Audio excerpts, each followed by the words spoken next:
Dr. Edgar Mitchell was the sixth man to walk on the moon during the Apollo 14 mission. He piloted the lunar module Antares with precision.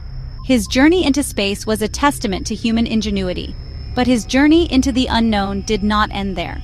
He saw something more, something profound. His experiences changed his perspective on our universe. Mitchell was not simply a pilot or an adventurer. He was a scientist of the highest caliber. He earned degrees in industrial management, aeronautical engineering, and a Doctor of Science in Aeronautics from MIT. His intellect was as vast as the spaces he explored. His military career was equally distinguished as a U.S. Navy test pilot. These were not the credentials of a fanciful dreamer, but a man grounded in reality. Therefore, when Dr. Mitchell spoke, people listened. He adventured where few had ever gone and seen the Earth as a fragile blue marble. This experience often led to a shift in consciousness. For Mitchell, it opened doors to deeper questions about our place in the cosmos and whether we are truly alone. Dr. Mitchell began to speak openly about extraterrestrial life. He stated that he was privileged enough to know that we have been visited on this planet and that the UFO phenomenon is real. These were not light statements from a man of his stature. He claimed this knowledge came from high-level sources within military and intelligence circles. He described the extraterrestrials as not being hostile, but observing us with far more advanced technology. Mitchell spoke of them being little people who look strange to us, echoing many UFO encounter reports. He felt the information was being suppressed, and a cover-up was in place. Mitchell asserted that he had spoken to insiders with direct knowledge of alien craft and even alien bodies recovered by governments. He often quoted a figure of 90% certainty that these beings were real and their presence was known to governments. He detailed how these beings used advanced travel, possibly through dimensions, making them seem elusive. Mitchell urged for greater transparency on this subject. The Roswell incident of 1947 was central to Mitchell's beliefs.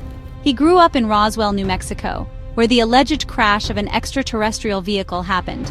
He knew the local families and heard the stories of strange debris and a quick military response. Initially, the Roswell Army Airfield announced they had recovered a flying disc, but the story quickly changed to a weather balloon. This sudden reversal fueled suspicion for decades. Dr. Mitchell spoke to descendants of Roswell witnesses and military personnel connected to the event. These sources confirmed to him the extraordinary nature of the crash, telling him it was indeed an alien craft and that alien bodies had been recovered. This information deeply influenced his convictions. Roswell was not folklore to him, it was a covered-up reality. He felt a duty to speak about what he learned, believing the secrecy was detrimental. Mitchell believed humanity deserved to know the truth. Dr. Mitchell was not the only credible figure to make such claims. Other astronauts like Gordon Cooper hinted at or spoke of UFOs. Cooper testified before the United Nations about UFOs and reported his own sightings during his Air Force career. He believed governments were concealing information. Military officials from various countries also spoke out. General Parvez Jafari of the Iranian Air Force reported a dogfight with a luminous UFO over Tehran in 1976.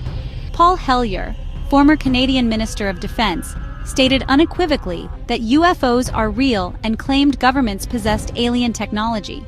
Significant UFO events have been documented worldwide, like the Rendlesham Forest incident in the UK and the Belgian UFO wave from 1989 to 1990. These incidents involved many sightings and credible witnesses, including trained observers, pilots, and military leaders. Their accounts often include radar data and physical evidence. Dr. Mitchell's claims resonated with these other reports, forming a pattern of credible yet unexplained encounters. Each piece of evidence pointed to something extraordinary. NASA consistently distanced itself from Dr. Mitchell's statements. The space agency maintained a clear official position, stating they were not involved in any UFO cover-up. NASA emphasized its focus on scientific exploration through established methods like the SETI program and Mars rovers. They claimed no hard evidence of alien visitation existed. In a 2008 statement, a NASA spokesperson said, "NASA does not track UFOs and is not involved in any sort of cover-up about alien life." Dr. Mitchell never claimed NASA was part of the cover-up, believing the secrecy was rooted in military and intelligence agencies. Despite NASA's official stance, Mitchell's impact was undeniable. His status as an Apollo astronaut lent immense credibility. When a man who walked on the moon spoke of aliens, people listened. He brought the UFO subject into mainstream discussion and encouraged serious consideration of the evidence. Dr. Edgar Mitchell passed away in 2016, but his legacy in the UFO field endures. His credentials forced a more serious look at the phenomenon, reminding us that truth can come from unexpected sources.